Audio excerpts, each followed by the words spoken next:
Hello મિત્રો, જય દ્વારકાધીશ. સવાર થઈ ગઈ છે, આપણે ઉઠી ગયા છે. ચલો પાણીને એવું પી લઈએ આપણે.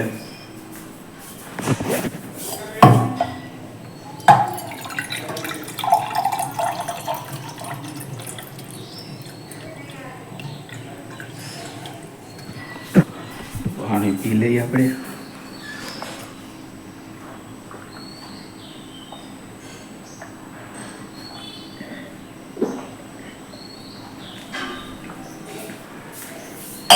મિત્રો, કાલે રાત્રે તો જોરદાર વાવાઝોડું આવ્યું હતું. વરસાદને એવું કીધું હતું ને કે હવે આવી જશે પ્રી મોન્સૂન એક્ટિવિટીમાં.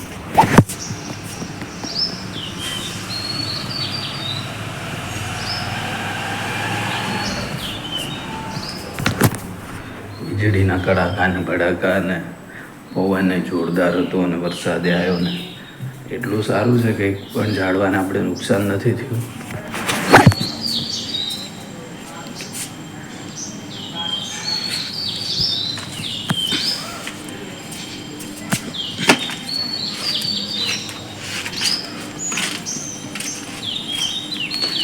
આ રીતે બાંધી દીધા હતા ને એટલે સહી સલામત છે, નકર તો પડી જ ગયા હોત એક બે તો.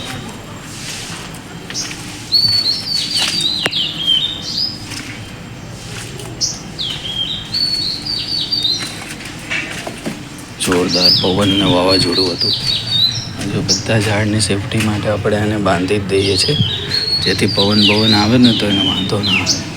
જો આને બાંધી દીધું નકર આનું તો શું હાલ થાત, બિચારું દુબળું પતલું છે, પડી ગયું હતું ક્યારનું.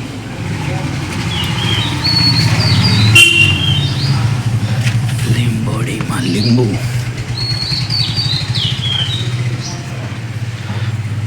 જો આ મોટું થઈ ગયું એકદમ.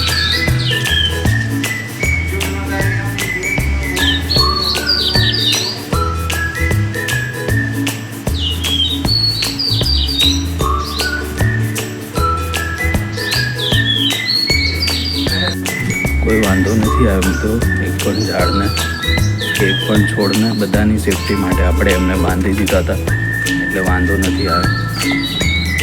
હંમેશા વાવાઝોડું કે વરસાદ શરૂ થવાનો હોય એ પહેલાં ઝાડને સેફલી આવી રીતે એકાદું લાકડું આડું બાંધી દેવાનું, એટલે એને સપોર્ટ મળી જાય અને વાવાઝોડા સામે રક્ષણ મળી જાય. બાકી તો તમારી મહેનત પાણીમાં જાય. આવી રીતે હોય ખેડૂતને તો તમને ખબર જ છે, ઊભો પાક હોય એ બેસી જાય છે, કેટલું નુકસાન જાય છે. એ તો ખેડૂત જ જાણતા હોય કે એ લોકો કેવી રીતે આટલું બધું સહન કરતા હશે. ગમે ત્યારે આટલો બધો પવન આવે, ઊભો પાક હોય તો બેસી જાય ને બધું પાણીમાં સડી જાય. પણ આપણા ઘરે તો એકાદું નાનું ઝાડ હોય તો આપણે તો એને સેફલી આવી રીતે કરી શકીએ છીએ. બન્યારો બ્લોગમાં હજી એક્સરસાઇઝ ને એવું કરવાનું બાકી છે, તો કરી લઈએ, પછી મળીએ.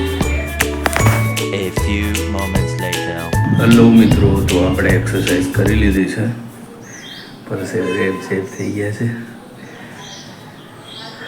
આજ આપણને મોટિવેશન આપે જ્યારે એકદમ પરસેવાથી આખું શરીર ધગધગતું હોય કે ભાઈ ના, રોજ એક્સરસાઇઝ કરવી જોઈએ, જેથી માઇન્ડ બોડી અને એક્સરસાઇઝ કરવાથી તમને ખબર પડે કે તમારો સ્ટેમિના કેટલો છે, આપણે કેટલું સહન કરી શકીએ છીએ અથવા કેટલું શારીરિક તકલીફ વેઠી શકીએ છીએ. અને એ અલ્ટિમેટલી તો આપણા મસલ બિલ્ડ કરવા માટે જ હોય છે. તો દરરોજ બધાને હું કહું છું વિડીયોમાં, વોકિંગ એક્સરસાઇઝ જે તમારાથી થાય એટલું કરો. મિત્રો, હવેનો જમાનો એવો આવશે ને કે તમારા રૂપિયા પૈસા નહીં જોવાય કે ભાઈ તમારી પાસે કેટલા પૈસા છે, બટ એવું જોવાશે કે વાત તો સહી છે.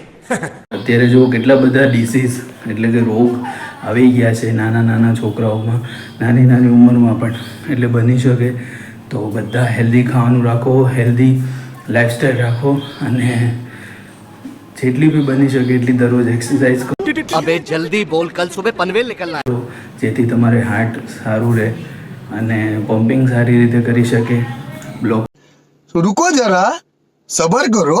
હોય તો એ બધું નીકળી જાય અને બ્લોકેજ થાય જ નહીં જો તમે કોલેસ્ટ્રોલ ને એવું બધું વધે નહીં. એટલે બની શકે તો દરરોજ થોડી હેવી અને થોડી હળવી હેવીમાં બધું એક્સરસાઇઝ ને યોગા ને જે તમે કરી શકતા હોય અને વોકિંગ ને એવું તો કરવું જ જોઈએ. અડધી કલાક 15 મિનિટ क्या बढ़िया था गुरु. રોજ કરવાનું. ડિસિપ્લિન અને મોટિવેશનનો વિડીયો તમે ના જોયો તો જોઈ લેજો. એમાં મેં કીધું જ છે કે ડિસિપ્લિન એટલે શું અને મોટિવેશન એટલે શું. તો ના જોયું તો જોઈ આવો અને દરરોજ એક્સરસાઇઝ, હેલ્ધી ફૂડ. क्या बात है सर, क्या बात है सर, क्या बात, ये बात है. अरे सर क्या बात है. હવેના સમયે કંઈ તમારો બિઝનેસ, તમારો જોબ, તમારા પૈસા નહીં દેખાય, પણ આ વ્યક્તિ કેટલો હેલ્ધી છે ને એ જોવામાં આવશે કે આને કોઈ રોગ તો નથી ને. હવે એટલા બધા રોગ આવી ગયા છે, આપણે બહારનું ખાવાનું ને એ વધી ગયું છે, એટલા માટે તો હેલ્ધી રહો, ફિટ રહો અને તમારા ફ્રેન્ડ ફેમિલી બધાને આ શેર કરજો કે હેલ્ધી રહેવું ખૂબ જરૂરી છે આ સમયમાં. મળીએ આગળ બ્લોગમાં. તો ચાલો બધા મિત્રો, આપણે કેળા, દૂધ અને મધનો નાસ્તો તૈયાર છે. ચાલો બધા આપણે નાસ્તો કરી લઈએ. તમને ખબર જ હશે, આપણે ડેઈલી બ્લોગ જોતા હશો તો આપણે દરરોજ આ જ નાસ્તો કરીએ છીએ. આજે મિત્રો મધ થોડું ઓછું હતું, કાંઈ વાંધો નહીં, લઈ આવશું સાંજે, પણ કાંઈ વાંધો નહીં, હાલી જાય. क्या बोला तूने?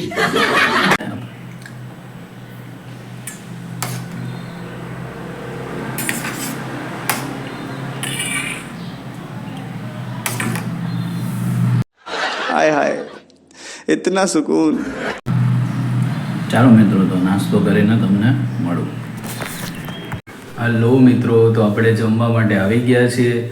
આજે જમવામાં છે કેરી. આ લાસ્ટ કેરી છે. હવે વરસાદ આવી ગયો છે એટલે આપણે હવે કેરી નથી ખાવાની. પાલકની દાળ, ઠંડી ઠંડી છાશ અને રાઈસ. તો મિત્રો, આપણે પણ વરસાદ ગઈકાલે આવી ગયો છે, એકદમ વાવાઝોડા સાથે તૂટી પડ્યો હતો. વીજળીના કડાકા ભડાકા. 2-3 કલાક બે ત્રણ કલાકનો રાઉન્ડ મારી લીધો છે.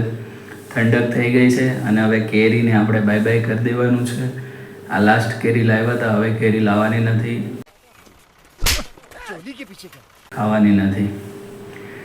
તો તમારે ત્યાં વરસાદ આવ્યો કે નહીં કોમેન્ટમાં જરૂર કહેજો. કેટલો આવ્યો છે અને ક્યાંથી તમે મારા બ્લોગ જુઓ છો એ પણ કોમેન્ટ કરજો, એટલે ખબર પડે કે આપણો બ્લોગ ક્યાં સુધી પહોંચ્યો છે. તો બન્યા રહો બ્લોગમાં, આગળ મળીએ.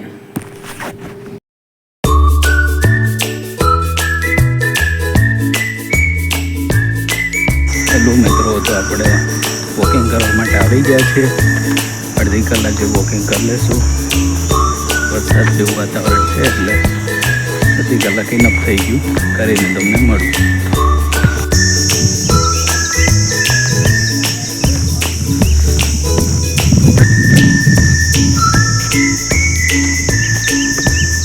તો મિત્રો, તો વાગી ગયા છે 9 ને આજે આપણે જમવા બેસી ગયા છે.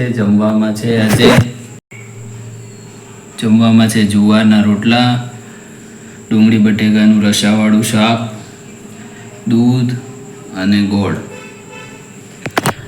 તો ચાલો મિત્રો બધા જમવા. જુવારના રોટલા આપણે આજે ખાવાના છે, ઘીથી લથબથ છે. જોઈએ કેવા બનાવ્યા છે, મોજ પડી જશે. અને વ્લોગનો એન્ડિંગ પણ આજે લઈ લઈએ છીએ. તો તમને ખબર જ છે, વિડીયો ગમ્યો તો શું કરવાનું છે, લાઈક કરો, શેર કરો, કોમેન્ટ. હજી સુધી આપણી ચેનલને સબસ્ક્રાઈબ ના કર્યું તો જલ્દીથી સબસ્ક્રાઈબ કરી દો અને બાજુમાં જે બેલ આઇકન છે એને પણ પ્રેસ કરી દો, જેથી જ્યારે પણ હું વિડીયો અપલોડ કરું તો તરત તમને નોટિફિકેશન મળી જાય. જય દ્વારકાધીશ.